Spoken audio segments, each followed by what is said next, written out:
감사의 예배가 차고 넘칠 때 여러분들의 심령과 가정과 삶 속에 놀라운 성령의 인도함을 받는 줄을 믿습니다. 참 감사한 것은 벌써 9일이 됐어요. 4일째 될 때는 이제 4일이야. 9일이 되니까 벌써 9일이야? 이제 이렇게 되죠. 다음 주 보세요. 이제 월요일 되면 벌써 15일이야? 이제 이렇게 되는 거예요. 그리고 30일째 가면 벌써 아쉬워가지고 막 또 하자 그러고 막 그렇게 되겠죠.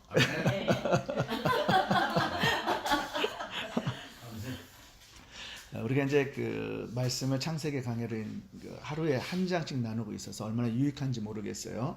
지금 우리가 다루고 있는 본문의 그 분량이 1장부터 11장인데 이것을 이제 원역사 또는 태고사라고 해요.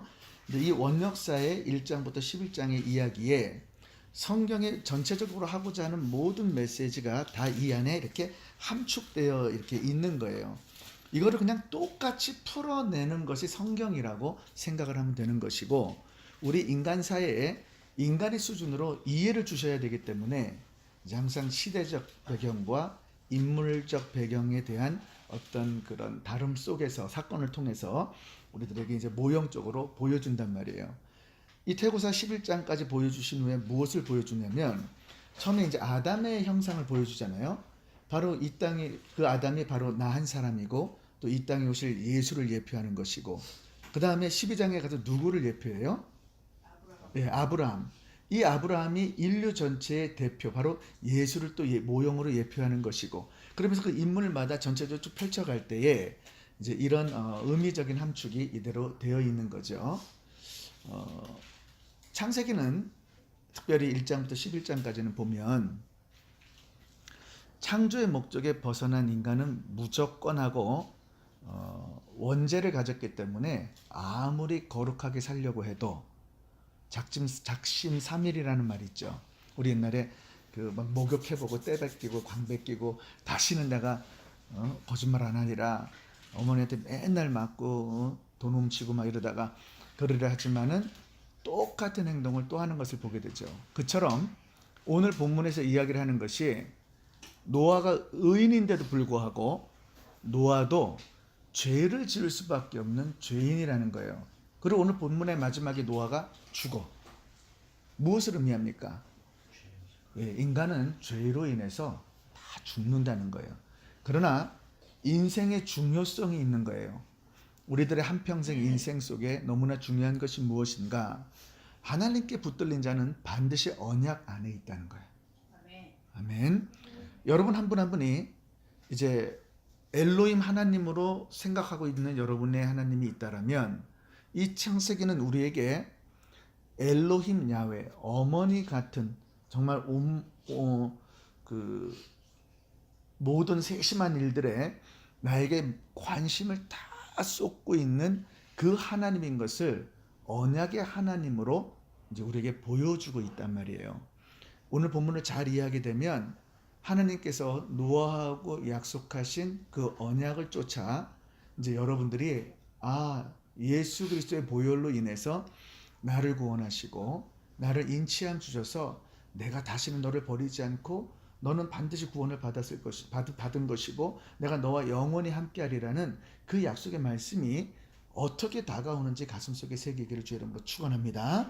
그러면서 오늘 본문의 마지막은 노아가 이제 술이 취해가지고 벌거벗은 모습 속에서 자식들한테 망신당하는 이제 그 배경으로 이제 죽으면서 이렇게 끝나는 이야기가 이제 되는 거죠. 그래서 저는 항상 이제 매번 시작할 때 이 전체적인 큰 흐름을 자꾸 인식을 시켜주는 거예요. 왜냐하면 한 줄거리를 딱 알고 있으면은 성경은 그냥 저절로 읽혀지는 거거든. 근데 줄거리를 몰랐기 때문에 우리가 방황을 하는 거죠. 그래도 1장에서 11장만 이해를, 이 줄거리만 알아도 성경의 큰 베이스를 다 이미 알고 있기 때문에 이제 금방 이제 이해가 되는 것 같아요. 그래서 우리가 내년에 이제 2기를 할 때에는 출애굽기를 할까 아니면 율법과 복음을 함께 하면서 히브리서를 할까, 이제 두 가지를 가지고 막 고민하고 있어요. 그러나 이 무엇을 하든 상관없이 우리는 말씀을 지식으로 얻는 것이 아니라 내 삶의 생명으로 어떻게 적용을 할 건가, 이제 그것을 작정하고 주일 말씀처럼 생각을 딱 바꾸고 예배자의 삶, 지금 예배자의 삶을 너무 아름답게 살잖아. 이러면 된 거죠. 믿으시길 바랍니다. 하나님은 감사의 예배가 있는 그곳에 주님이 함께 하시고 신령한 모든 예배된 축복들을 우리에게 부어주실 때 놀라운 역사로 인도하시는 줄을 믿습니다. 자, 1절부터 7절 함께 교독할게요. 하나님이 노아와 그 아들들에게 복을 주시며 그들에게 이르시되 생육하고 번성하여 땅에 충만하라.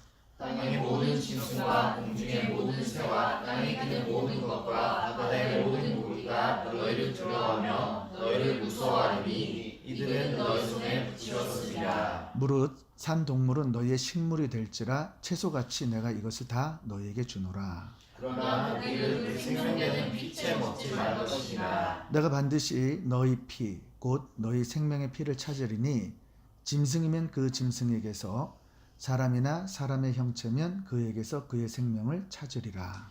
무릇 사람의 피를 흘리면 사람이 그 피를 흘릴 것이니 이는 하나님이 자기 형상대로 사람을 지었음이니라. 함께 읽습니다. 너희는 생육하고 번성하며 땅에 편만하여 그 중에서 번성하라 하셨더라. 오늘 본문의 1절을 다시 한번 쭉 이렇게 보게 되면은 어디서 많이 본 구절이에요? 예. 그러니까 똑같은 말을 계속 반복하고 있죠. 창세기 1장 28절 땅에 다스리고 정복하고 충만하라 이런 이 이야기를 노아에서 6장에서 또 축복을 하더니 9장에 와서 또 축복을 해요. 이 이야기가 계속해서 이어져 가는 것을 이제 성경에서 이제 보게 되는 거예요. 그런데 오늘 여기서 볼 때 노아가 이제 방주에서 나왔죠. 다 죽고 노아의 가족만 살았어. 노아가 이제 새롭게 시작을 하죠. 그 새롭게 시작할 때 노아 가족들이 이제 살아갈 때 첫 번째 그 시작이 누구와 함께 하고 있어요? 하나님과 함께 하고 누구로부터 복을 받고 시작하고 있어요? 하나님으로부터. 우리는 여기서 많은 것들을 이제 깨달아야 돼요.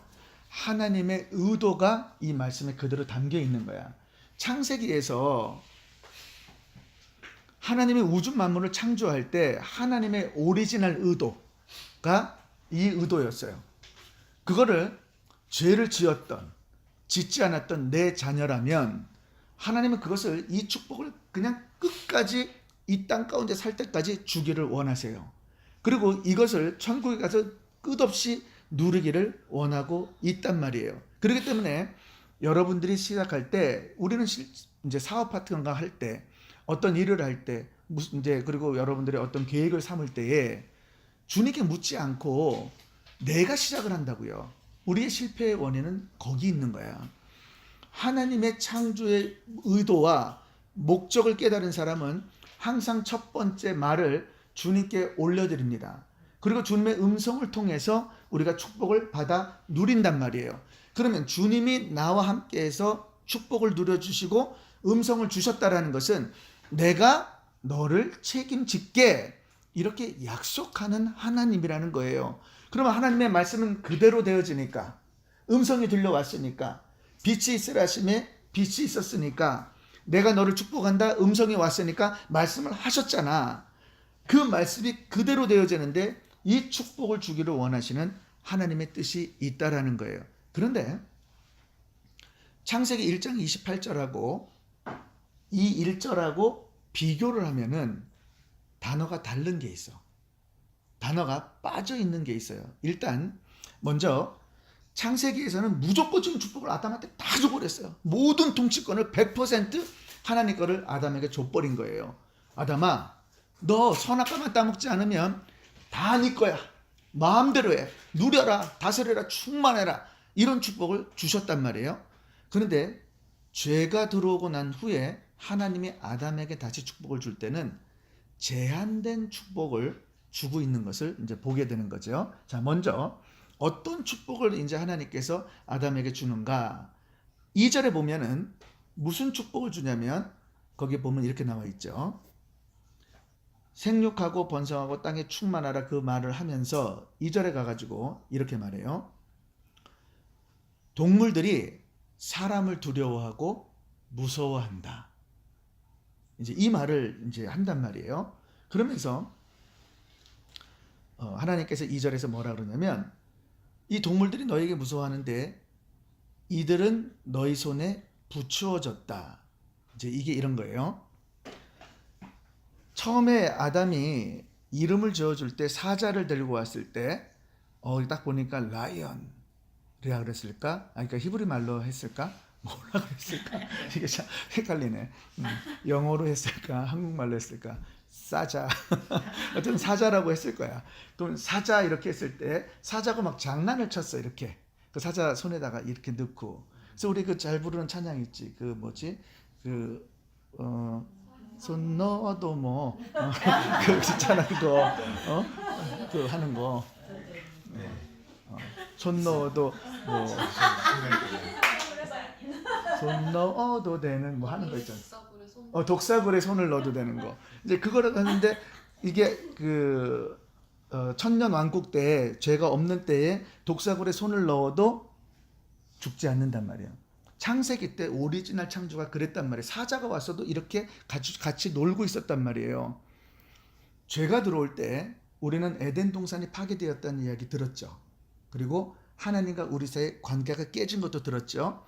교제가 깨진 것도 들었죠. 부부 사이가 깨졌죠. 가정이 깨졌죠. 하나님의 모든 것들이 다 깨졌단 말이에요. 이것만 깨진 게 아니야. 자연의 관계도 깨졌고 동물과의 관계도 다 깨진 거예요.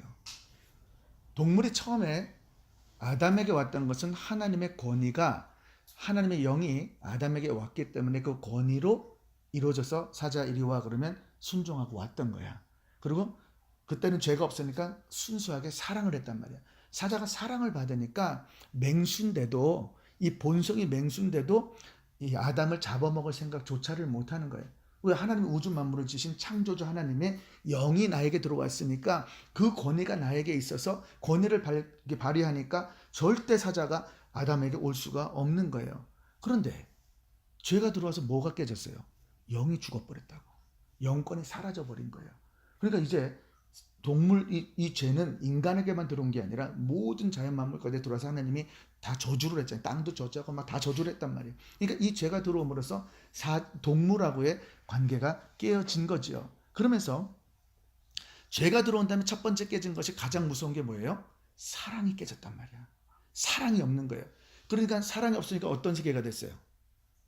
서로 죽여야 되고 서로 잡아먹어야 되는 이제 이런 관계가 된 거지요. 그런데 하나님이 그걸 아시고 어떻게 하세요? 사람들을 두렵게 만드는 거야. 그러니까 지금 보면 사자들이 한 사람이 있을 때는 탁 잡아먹어요. 근데 사자도 사람들이 정말 많으면 이게 올 수가 없는 거야. 그러니까 만약에 지금 동물들이 우리를 두려워하지 않으면 동물의 왕국이 됐죠. 다 잡아먹었다고 우리. 근데 하나님 우리에게 지혜를 주시고 총명을 주시고 동물들에게 우리를 두렵게 하니까 그들은 산속에 가서 산단 말이에요. 이해가 되세요? 네. 별로 이해가 안 돼요. 그래서 이제 그러면서 예전에는 그런 축복을 주었는데 이제는 그 축복이 줄어들어서 한정된 축복으로 되었다는 거죠. 근데 이제 왜 이렇게 되는가? 여기서 이 두 구절을 비교하면 두 단어가 빠졌는데 원래 오리지널 1장 28절이라고 하면은 땅을 정복하라. 모든 생물을 다스리라. 그 말이 빠졌어요. 그리고 나머지 축복만 28절에 했던 말이 그 1장의 1절에 이렇게 이제 기록이 이제 되어 있죠. 그러니까 이것은 죄로 인해서 하나님께서 모든 것을 줄 수가 없는 거예요. 왜? 다 줬는데 아담이 뭐를 못했어요? 감사함을 몰랐어. 생각해봐요. 다 줬는데 그걸 감사하면은 선아가 따먹었어, 안 따먹었어? 안 따먹었어요. 감사함이 없었기 때문에 하나님이 그 말씀을 순종하지 않고 선악과를 따먹었단 말이에요. 죄가 들어온 다음에는 인간이 하나님이 모든 걸 다 줘버리잖아요. 누가 왕이 돼? 예, 내가 왕이 되는 거야. 그래서 이 말씀을 하시는 거예요. 지금 우리가 보면 어느 때에 이렇게 교만해질 때가 보면 우리도 축복을 막 받아 누릴 때 반드시 내가 남보다 지식이 많으면 깔봅니다. 눈을 깔아. 고개가 뻗어져. 말도 함부로 해. 그러니까 인간 사회에 평등한 사랑이 있어야 되는 것들, 노예가 생기고 종이 생기고 이렇게 되어버리는 거죠. 그래서 중요한 것이 우리 삶 속에서 하나님께서 제한된 축복으로 줄여버리는 것은 다 주고 하나님 살아계신 선악과 하나 줬는데도 그것을 다스리지 못하니까, 그래도 하나님의 오리지널 말씀은 선포가 되었기 때문에 유지는 되어야 하는데 다 줘도 방법이 없으니까 이것을 줄여버려서 제한된 축복으로 바꿔버리는 것을 보게 되는 거죠. 그래서 여러분들이 기억할 것은 우리 인간이 감사 예배를 드릴 때 왜 하나님의 역사가 일어나는가? 주님은 지금 호흡하는 것도, 내가 살 수 있는 환경도, 지금 학교를 다니는 것도, 사업체가 있는 것도, 지금 여러분들의 자녀들을 주신 것도 내 힘이야? 아니잖아요. 그거 가만히 생각해봐. 가정을 통해서 감사합니까? 정말 감사합니까? 하나님께 시원을 주셔서 감사해요. 두 속에 이 아이를 그것도 우리가 목사님의 기도 응답으로 딸을 주셔가지고 믿어야 돼 이거. 내가 처음부터 분명히 딸이라고 내가 얘기했잖아. 딴 사람들은 다 아들이라 그랬는데. 그러니까 다 주셨는데 얼마나 감사하냔 말이에요. 근데 그 감사의 감격이 있냔 말이에요. 그래서 우리가 하나님이 왜 우리가 이 감사의 예배를 통해 가지고 주님이 기뻐하실 수밖에 없는가? 감사를 받으시면 오리지널 창조의, 그러니까 하나님의 성품을 우리가 알려주는 거예요. 그래서 영광을 올려드리고 감사가 있으면 하나님은 약속하신 대로 이 땅에 그대로 행할 수밖에 없다라는 거예요. 그래서 그것을 깨닫기를 주 여러분 축복합니다. 그런데 이제 인간이 교만해질 때 가만히 보니까 하나님도 안 보여. 그러니까 이 우주 만물도 다 내 거 아니야? 이렇게 생각하겠죠. 우리가 징기스칸 왜 그 정신 못 차리고 남의 나라에 가가지고 유럽까지 가가지고 다 내 땅이다 이렇게 해가지고 정복을 하러 가냔 말이에요. 그게 다 자기 건 줄 알고 착각한다고요. 그래서 하나님이 자연 법칙을 손을 댔죠. 그게 어저께 마지막 구절에 뭐라고 되어 있냐면 이렇게 했었어요. 땅이 있을 동안에는 신음과 거둠과 추위와 더위와 여름과 겨울과 낮과 밤이 쉬지 아니하리라. 무슨 말입니까? 그전에는 자연 법칙이 없었어. 겨울이 없었어. 여름이 없었어요. 홍수가 나기 전에는 죄가 들어오고 죄악 가운데 간영된 곳에 홍수로 다 쓸어버리고 나서 자연 법칙이 생겼죠. 근데 하나님이 이것을 다스리는 것이, 인간은 절대 아무리 교만해도 하나님 창조한 그 권위에 도전 못하는 것이 자연 법칙이라는 거예요. 그러면서 하나님께서 인간에게 내가 너희들에게 여름도 주고 낮도 주고 밤도 주고 겨울도 주는데 이걸 내가 너희들에게 그 감사함을 모를 때 교훈을 주는 교훈을 주는 수단으로 내가 사용하겠다라고 말하는 거예요. 그러니까 예를 들어 우리가 막 교만하다가 막 성공했는데 하루아침에 거지 되는 사람 봤어 못 봤어? 봤죠? 없어 주변에? 재벌이 없어 주변에? 나도 사실 없어. 근데 이렇게 조금 살다가 교만해져 가지고 이렇게 막 하시는 분들이 있어요. 그러면 그 자기들이 말을 스스로 하나님이 나를 쳤다고. 치긴 뭘 쳐, 자기가 그렇게 만든 거지. 근데 중요한 것은 하나님께서 그를 사랑할 때, 인도하실 때 반드시 죄를 지을 때 더 죄악의 구렁텅이로 빠지게 합니다. 우린 건지려고 하는데 그건 인본주의예요. 놔둬버려야 돼. 마약에 빠진 사람들. 물론 복음은 전하지만 우리가 그 사람들 핸들링할 수가 없어요. 놔두고 하면 반드시 하나님이 택하신 자라면 반드시 다뤄가지고 돌아오게 하는 거예요. 저를 본인은 저를 키웠다고 자꾸 그러는데 저는 왜 키웠다고 그런지 잘 모르겠어요. 근데 그 장로님이 계시는데 이분이 그 은혜교회 이제 저를 TD로 인도하신 분이에요. 그거 한번 인도했다고 그냥 계속 그러는 거죠. 그런데 이분이 마약 중독자야. 근데 얼마나 똑똑한 사람이냐면 서울대 나왔어. 그리고 마취 전문의에 마취 돈도 많이 번단 말이에요. 얼굴이 막 반점이 마약을 해가지고 있는데 이걸 극복하는데 정말 살이 떨릴 정도로. 근데 정말 하나님께서 이분을 치시는데요. 허리를 아프게 하고 힘들게 하니까 꼼짝 못하게 누워있게 하는 거야. 손가락만 움직이는 거야. 그러니까 밥을 먹어야 되는데 밥을 못 먹는데 아내가 매일 이걸 하다가 얼마나 힘들겠어요. 하루는 꼴이 보기 싫으니까 나가버리니까 자기가 죽어버리고 싶은 생각에서 눈물이 막 나더래요. 그런 고통까지 하나님이 몰아넣은 다음에 내가 붙들 분은 예수밖에 없다는 걸 딱 생각하게 되니까 막 살아야 되겠다는 생각이 들더래요. 다시 회복해야 되겠다. 그래서 예배의 삶을 살면서 그 마약하시는 분이 간증이 이런 내가 장로가 됐다는 거예요. 그리고 은혜교회에 참 많은 일을 하셨어요. 우리가 오늘 깨달아야 될 것 가운데 하나님께서 우리에게 어떤 법칙을 주고 축복할 때 그 한없는 축복이 오리지널 축복은 다 주기를 원하셨는데 이제 죄로 인해서 줘도 감사함도 몰라 교만해지고 세상 돌아가 버리고 내가 왕이다 이러니까 주님이 하나님 쓰시는 이 자연 법칙과 모든 것을 통해서 제한된 축복을 주셔서 우리를 이끌어 간다는 거예요. 자, 오늘 말씀에 이거를 적용하려 그러면 여러분들이 지금 고통 속에 있어요? 어려움 속에 있어요? 그럼 빨리 깨달으면 되는 거예요. 아, 내가 감사가 없었구나. 그럼 다시 감사의 예배를 드려서 하나님께 올려드리면 되는 줄을 믿습니다. 자, 두 번째는 보면 3절에 가서 이제 축복을 주시는데 어떤 제한적 축복을 주느냐? 육식을 주는 거야. 고기. 아멘. 오늘 우리 남종훈 집사님이 전화가 오셨어요. 그래가지고 목사님 뭐 하시냐고 LA 간다고 지금 일본어로 그랬더니 고기 사준다고 오라 그래가지고 침 맞아야 되는데 고기? 시간이 안 돼 그래가지고 또 안 사준다 그러면 어떻게 마음을 바뀌어가지고 그래서 저 전사님한테 그냥 저기 빨리 가자 그랬더니 진짜요? 그래서 빨리 가. 고기가 더 중요하지 침이 더 중요해. 침은 나중에도 가든 언제 먹어. 그래가지고 이제 고기를 딱 먹으러 갔어요. 근데 저희가 이제 하루에 한 끼만 먹잖아. 그런데 우리 아내가 밥이 한 공기가 왔어. 내가 가만히 봤어. 한 숟갈, 두 숟갈, 세 숟갈 만에 한 공기를 다 먹는 거야. 그러더니 여기 밥 한 공기 더요. 여보, 그게 무슨 한 끼 금식이야. 아니, 한 끼에 하루치를 다 먹은 다음에 한 끼 금식을 한다는 거야. 내가 그래서 너무 기가 차가지고 삼겹살 더 시켜?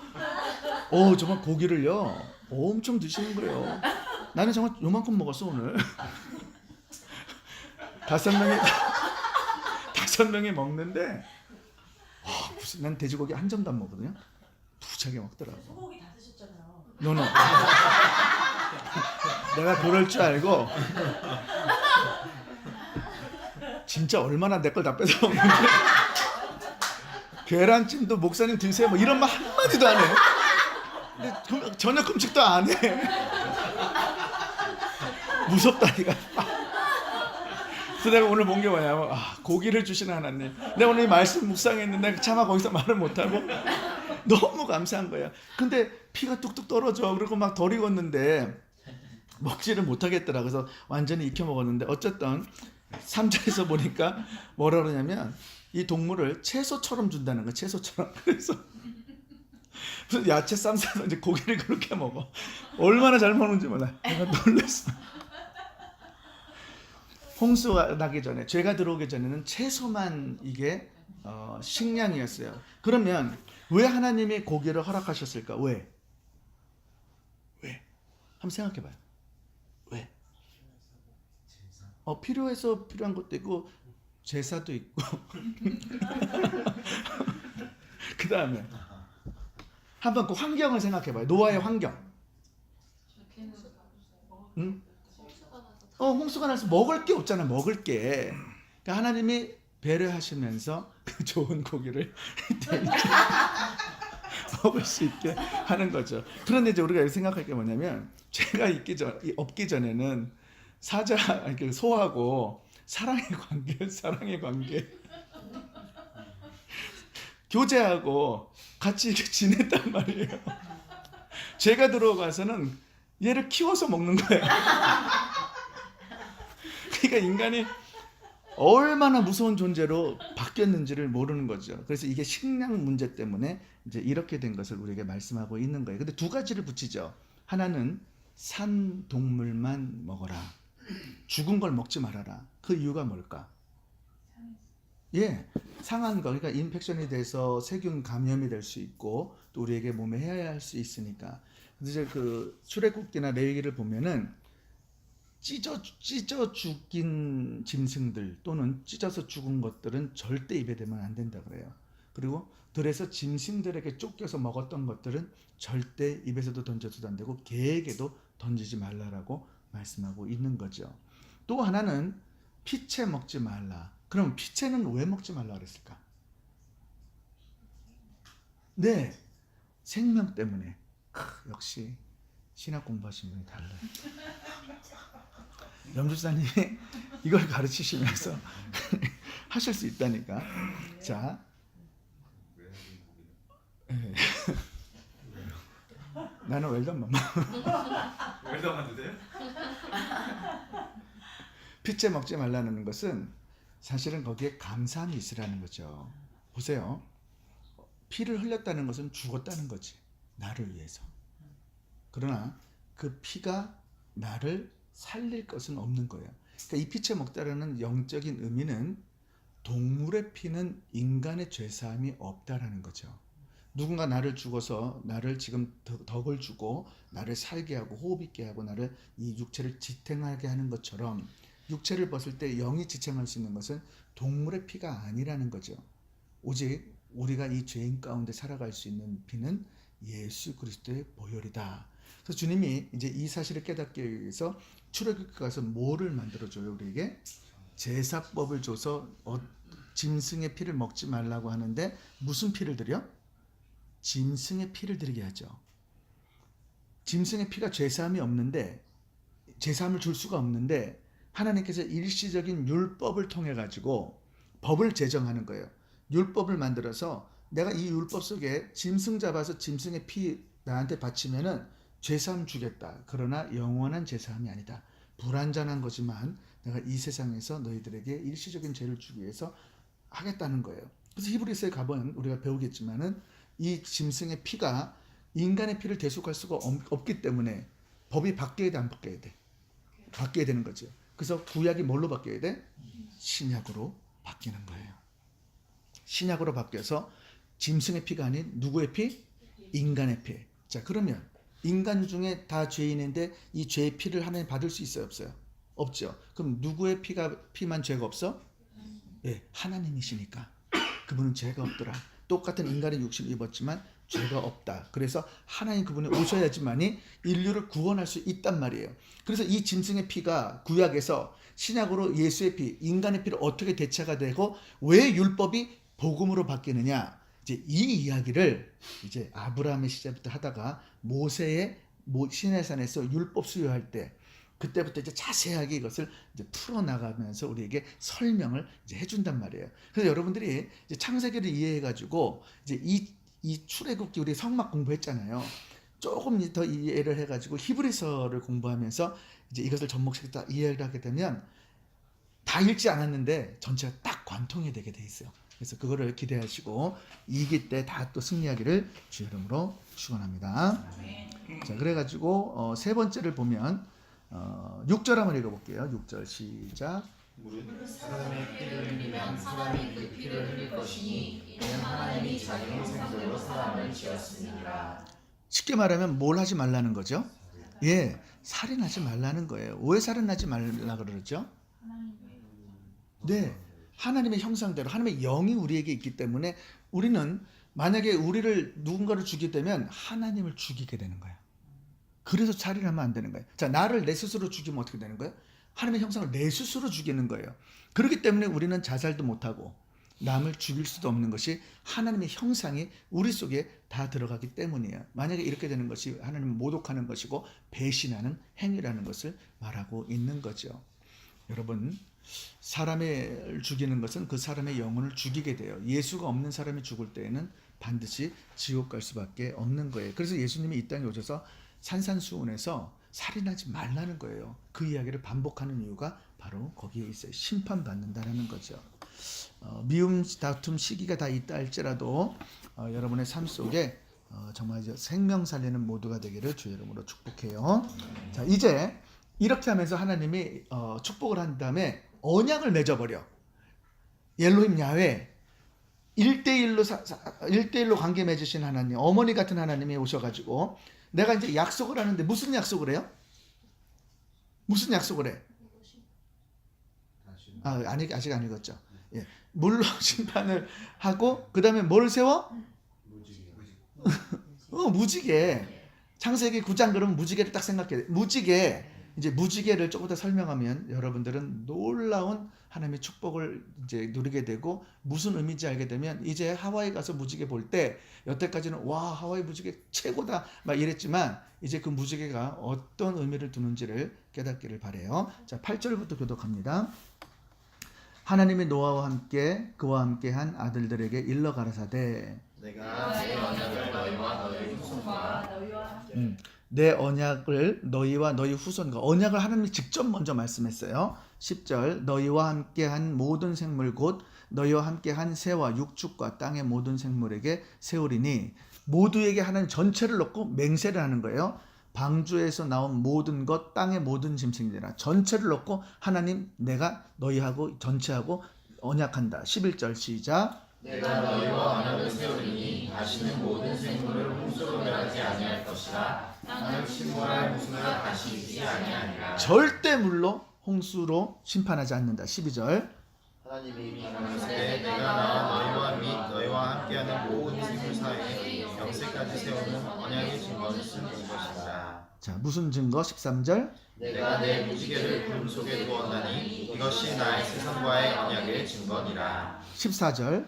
내가 구름으로 땅을 덮을 때에 무지개가 구름 속에 나타나면 자, 구름 속에서 이렇게 있을 때 비가 오거나 이렇게 있을 때 무지개가 쫙 나타나죠. 쌍무지개도 나타나고 우리 사진 막 찍고 막 너무너무 좋아요. 15절.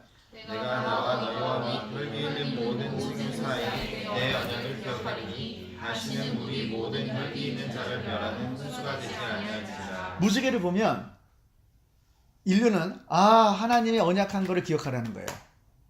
다시는 홍수로 우리를 멸하지 않는다라는 거야. 그거를 보라는 거예요. 그러니까 무지개 그리고 빨주 노초 파남보도 이쁜 건데 하나님의 언약으로 무지개를 세웠으니까 우리는 절대 물로 심판받지 않는다는 거예요.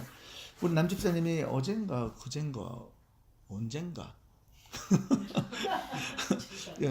하나 무슨 이야기를 해줬는데 언제 있었던 일이었지 그게요? 그러니까 그 유람선에서 사람 빠진 거. 그저 주일날. 주일날. 굉장히 오래된 이야기였어요. 주일날 얘기를 해주는데, 너무 그게 나한테 딱 이렇게 왔어요. 유람선을 타는데, 막 꿈에 그리던 유람선을 와가지고 댁에 나와서 막 체조하고 막 이러다가 바람이 샥 불어가지고 사람이 빠진 거야. 그러니까 큰 유람선에 가는데 사람 하나 빠진 걸 알아 몰라. 모르니까 이제 유람선이 막 가는데. 같이 갔던 뭐 식구 중에 한 사람이 안 들어오니까 이상하니까 찾다 없으니까 사람이 빠진 것 같다고. 그러니까 이제 해경이 연락을 해가지고 사람을 찾는데 10시간 만에 찾은 거야. 생각해봐. 그 고통 속에 얼마나 무서웠겠어요. 근데 그 사람이 예수를 믿은 사람이 얼마나 좋았겠어. 근데 그 사람의 간증은 노래 부르면서 세상 노래 부르면서 10시간 동안 아니 요가를 하면서 몸을 단련돼 갖고 그 몸이 이제 건강한 상태였던 거죠. 그러면서 세상을 이렇게 누워서 세상 노래 부르면서 10시간을 버텼다는데 그게 이제 라디오 방송을 듣고 요가가 붐이 일어난 거지. 그 잘못된 부작용을 지금 설명하려고. 자, 어쨌든. 목사님, 그 홍수가 나기 전에는 이제 물이 이제 위에 네. 있으니까는 적외선 이런 게 못 들어와서 볼 수가 없었을 거 아니에요. 그 당시에는 무지개라는 거를 생길 수가 없었잖아요. 아니 이거는 지금 물이 다 쏟아져 내려왔으니까. 그러니까 이제 물이 내려왔으니까는 그러니까는 이게 생기는 거잖아요. 무지개가. 아니 하나님이 생기라 그러니까 생긴 거지. 저절로 생긴 게 아니고. 아니 그러니까 이제 저기 그 자연적 현상이라고 그러네. 이게 자연적 현상으로 이게 No. 무지개는 그러니까 이제 빛이 이제 그러니까 이제 물이 내려왔다 그래서 무지개가 생긴 것이 아니고 오늘 본문에는 하나님이 내가 다시는 인류 속에 죄를 지은 인간이지만은 내가 약속하기를, 그러니까 하나님은 언약의 약속의 하나님이잖아요. 약속을 하는 거야. 우리가 지금까지 다시는 물로 홍수로 이렇게 심판을 안 받잖아요. 그 언약의 말씀이 선포된 것이 지금까지 왔단 말이야. 그러니까 이제 약속을 하면서 하나님이 증표를 보여주고 싶은 거예요. 그 증표를 보여줘야 되는데 사람들이 나를 안 믿을 수 있으니까 이제 무지개를 볼 때마다 지금 하나님의 이 노아하고 약속했던 것을 인류 가운데 전해주고 싶은 거예요, 이거를. 그래서 그때 이제 무지개가 생기겠다라고 말씀하시고 무지개가 그때 생긴 거죠. 물이 내려왔다 그래서 자연적으로 무지개가 생긴 다음에 이 무지개를 보고 이렇게 하라고 한 게 아니고 이제 무지개를 내가 둘 테니까 이것을 보라는 거예요. 자, 그러면 바로 이제 본론으로 가서 무지개의 원어를 보면은 무슨 단어를 썼냐면 퀘셰트라는 단어를 썼는데 이 퀘셰트라는 단어가 뭐냐면 오늘 하나님이 죄는 지금 누가 졌어? 약속은 누가 하고 있어? 그 왜 하나님이 약속을 해야 돼 우리한테? 죄는 우리가 져서 우리 죽어야 되잖아요. 하나님 사랑이니까 우리를 건지기 위해서 일방적으로 약속을 하고 있죠. 노아가 하나님 약속해달라고 말한 적이 없어 지금. 노아는 죽는지 안 죽는지 모르니 하나님의 경외만 하고 있었단 말이에요. 그런데 경외만 하고 있던 노아에게 하나님이 직접 친히 먼저 말씀하시는 거예요. 내가 노아하고만 말하는 게 아니라 지금 방주에서 나온 무슨 생물 모든 것에 대한 그냥 전체를 놓고 약속을 하는 거예요. 그러면서 무지개를 둘 텐데 무지개를 볼 때마다 내가 언약한 것을 기억하라. 그리고 이 속에 놀라운 영적인 의미가 담겨 있어요. 어떤 의미냐? 자, 퀘셰트가 무슨 뜻이냐면 사냥꾼의 활이야. 활. 자, 활이 이렇게 되어 있으면 화살이 어디로 가 있어? 이렇게 돼 있죠. 무지개를 볼 때마다 활을 생각하는 거예요. 이거. 자, 왜 무지개의 의미가 활로 가일까? 무슨 말이야? 지금 무슨 의미야 이게? 만약에 하나님이 약속을 어기면 어떻게 하겠다? 놓겠다. 죽겠다는 거야. 생명을 가지고 지금 담보로 다 잡고 인류를 향해서 약속을 하는 거예요. 하나님의 생명을 담보로 해가지고 이걸 신학적으로 소위 자기 저주라 그래. 잘 생각해봐. 여기서 우리는 하나님의 긍휼하심을 깨달아야 되는데 죄는 인간이 졌어 지금. 선악과 따먹으면 정령 죽어야 되는 거야. 그런데 주님이 아담아 어디 있느냐? 가인아 어디 있느냐? 저 사탄 멸하겠다. 노아 가운데 죄가 가는데 또 다 죽여버렸는데 노아를 살리는 거예요. 그리고 나서 하나님이 필요 없는 말을 하시는데 감사 제단 쌓고 감사 예배 하나 드린 것 때문에 약속을 하는데 나 다시는 내가 약속할게. 내 생명 담보 잡고. 그게 무지개야.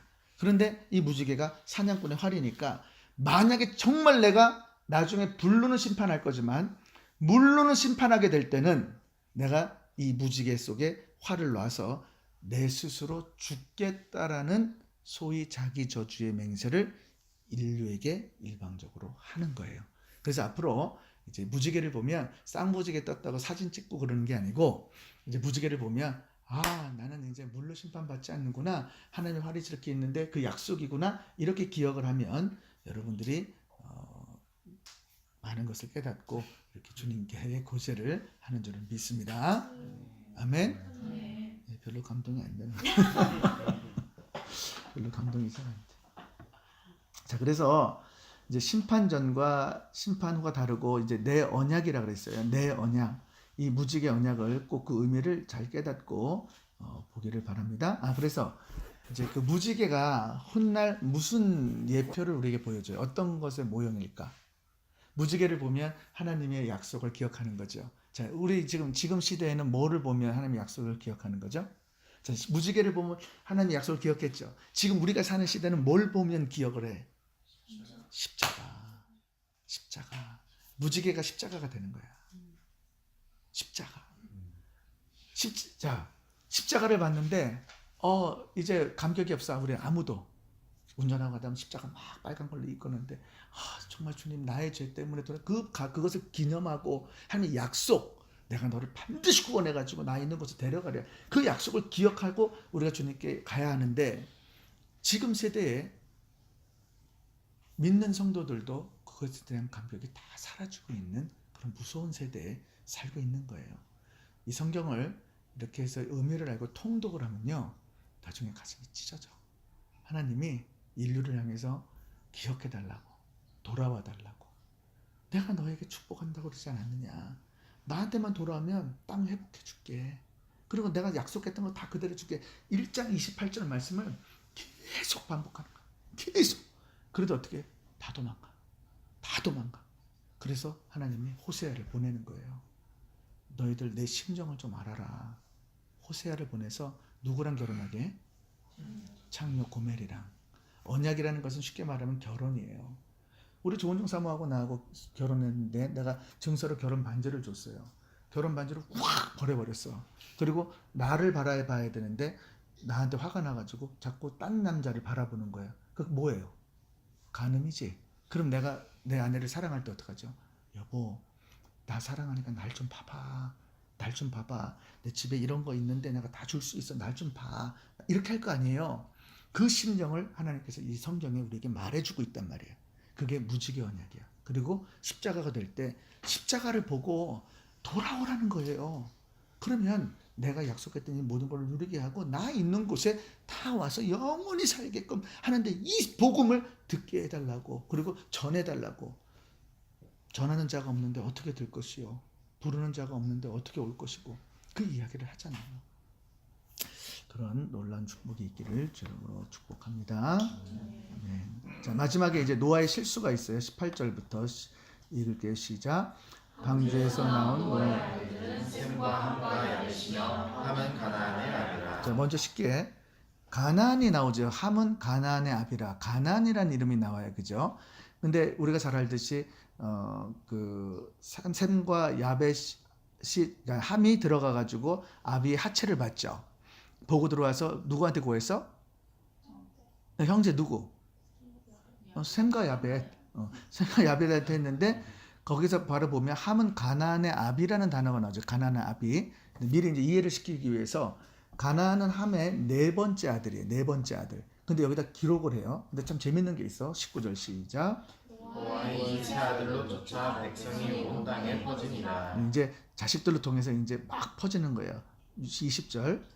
노아가 농업을 시작하여 포도나무를 심었더니 21절. 포도주를 마시고 취하여 그 장막 안에서 벌거벗은지라. 22절. 가나안의 아비 함이 그 아비의 하체를 보고 밖으로 나가서 두 형제에게 고하매. 함이라 그러지 않고 가나안의 함이라고 계속 그래요. 자, 23절. 셈과 야벳이 옷을 취하여 자기들이 어깨에 메고 뒷걸음쳐 들어가서 아비의 하체에 덮었으며 그들이 얼굴을 돌이키고 그 아비의 하체를 보지 아니하였더라. 24절. 노아가 술이 깨어 그 작은 아들이 자기의 행한 일을 알고 25절. 이에 가로되 가나안은 저주를 받아 그 형제의 종들의 종이 되기를 원하노라. 지금 함이 보고 알았는데 저주를 누가 받아요? 예, 가나안이 받아요. 26절. 또 가로되 셈의 하나님 여호와를 찬송하리로다. 가나안은 셈의 종이 되고 네. 하나님의 야벳을 청백케 하사 셈의 장막에 거하게 하시고 가나안은 그의 종이 되게 하시기를 원하노라 하였더라. 무슨 이야기를 하는 거냐면 당대의 의인이었고 하나님과 동행했고 주를 바라보아도 틈이 나면 죄를 지을 수밖에 없다라는 것을 말하는 거예요. 지금 언제 무엇을 받고 난 후에 죄를 졌어요? 네, 언약. 언약을 받았어. 지금 무지개 언약. 노아의 입장에서 한번 생각해봐요. 막 홍수가 치고 괴롭고 힘들고 막 있다. 언제 음성이 들리는데 1년 동안 있다가 음성이 들려와서 이제 밖에 나오니까 하나님이 이제 언약을 주시는 거야. 아, 살았다 하고 안심이 들었을 때에 농업을 했는데 방심을 한 거야. 방심을. 포도주를 심어가지고 포도주를 맞았다가 이게 해롱해롱 해가지고 취했는데 하체가 벗겨 있었죠. 이 무슨 의미입니까? 왜 이 이야기를 할까?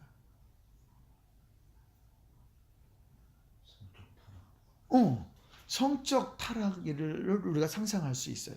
그러니까 함이 어떤 술이 취한 아버지의 모습을 보고 이제 이상한 행동을 하는 것을 보고 너무 기가 찬 거예요. 우리 아버지가 의인인 줄 알았더니 지금 저기 그 우리처럼 죄 짓는 아빠였구나. 이렇게 된 거예요. 이렇게. 그거를 죄를 진 것을 보고 형제들한테 가서 흉을 막 본 거, 비난을 하고 비방을 한 거예요. 하나님이 그것을 죄로 본 거죠. 그래가지고 이제 그 저주를 이제 하고 있는 것을 보게 되죠. 무슨 이야기냐면 우리 인간에는 죄성을 가지고 있어요. 못 이겨. 절대 못 이겨. 그래서 하나님의 말씀을 받은 후에, 우리가 은혜를 받은 후에 굉장히 잘해야 되는 것이, 부흥 강사 목사님들이 부흥회 끝나고 나서 죄를 제일 많이 짓는다 그러네. 저는 안 해봐서 잘 몰라요. 부흥 강사를 안 하셨다고 그랬는데. 나는 부흥 강사를 안 해봐가지고 잘 몰라. 나 안 부르더라고. 얼마나 감사한지. 그런데 부흥 강사님들이 그런 이야기를 많이 하고, 또 그 더 신기한 거는, 이런 말이 덕이 안 되니까 할 필요가 있다. 어쨌든 그 이상한 행동들을 막 이제 한다는 거예요. 그래서 우리가 이제 깨달을 것은, 성경에서 말하는 거예요. 아무리 의인이라고 말하는 것도 여기에 뭐의 축복이라고? 하나님의 은혜가 없으면 죽는 거야. 노아가 아무리 의인이라 그 칭함을 받아도 그 칭함을 받는 것이 하나님 보시기에 그렇다라는 거지, 노아 자체가 의인이라는 게 아니라는 거예요. 그래서 우리가 나중에 그 좀 공부할 때 율법이 뭐고 도대체 믿음이 뭐고 이제 이런 걸 좀 다 하나씩 공부를 해서 알아야 되는 거죠. 정확한 의미를, 그 미닝을 여러분들이 알 때, 그래서 나를 은혜 주시고 의롭다고 하시는 그 의미가 가슴판에 이제 새겨질 수 있게끔 되는 거죠. 그래서 예수님도 오셔가지고, 너 왼손이 지금 범죄해서 잘라버려, 눈이 가늠해서 뽑아버려, 오히려 그래가지고 네 백자 다 버려버린 다음에 지옥 안 가는 게 더 나아, 이렇게 말씀하셨죠. 예전에 유명한 도박사가 있는데, 이 사람이 도박을 막 하는 거예요. 도박을 하면서 뭐 다 잃고 후회가 되는 거네. 다시는 내가 도박하지 않으리라. 그래서 진짜 손을 잘랐어.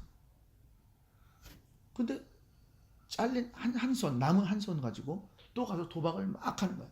근데 다시는 내 하지 않으리라. 잘랐어. 그래, 내 발 때문에 그래, 이렇다. 내 발 때문에. 진짜 발을 다 잘라버린 거예요. 그랬더니 나중에 뭘로 도박하는 줄 알아요?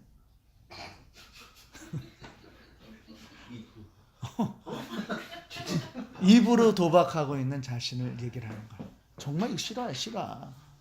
그러니까 무슨 이야기예요? 사람들은 행위를 자꾸 생각한다고. 죄의 근원이 어디야? 내 속이라니까. 겉이 깨끗하면 뭐하냐고. 속이 더러워 온통 모든 세로 죄로 다 물들어 버린 내가 무슨 선한 게 있다고 그것을 이기냔 말이에요. 말할 필요가 없다니까. 어떻게 목사라고 죄를 안 짓는다고 당당하게 말하냐고요. 아니, 웃으면 안 되는 건데, 여기서 진지하게 해야 되는데 내가 죄를 많이 짓다 보니까 발각이 돼가지고. 그래서 무릇 지킬 만한 것보다 더욱 내 마음을 지켜라. 생명의 근원이 여기서 난다. 그래서 제가 지난 주일날 말씀드린 게, 생각 바꾼다 그 이야기가 어쩔 수 없어요. 말씀, 기도, 그거 외에는, 예외 그거는 답이 없다니까. 그래서 제가, 우리 보세요. 그래도 우리가 지금 속으로도 죄를 짓는데 이렇게 예배 드리는 이 2시간만이라도 거의 11조를 드리는 거 아니야 지금 하루에. 대단한 거네. 그러니까 자부심을 가져, 자부심을.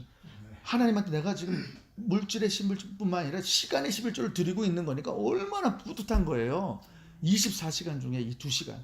대단한 거예요. 그러니까 이걸 드림으로써 정말 하나님 기뻐하시고 감사한데, 나를 복 바꾸니까 내 속을 바꿔야 되는 거죠. 그래서 은혜 아니면 끝나는 거야. 그래서 우리 찬양 속에서 은혜 아니면 살아갈 수 없다. 그럴 수밖에 없는 거죠. 여러분들이 받은 성령의 충만함으로 이뤄가기를 바라요. 그래서 방심하지 마시고 죄 가운데 갈 수 있는 것이 아니에요. 자, 뭐 여러 가지 이제 술에 대해서 이야기를 해줄 수 있는 준비를 많이 했는데, 이제 성경에는 술을 마시라는 구절도 있어요. 잠깐 읽어줘야 되겠다. 잠깐만. 잠언에 보면은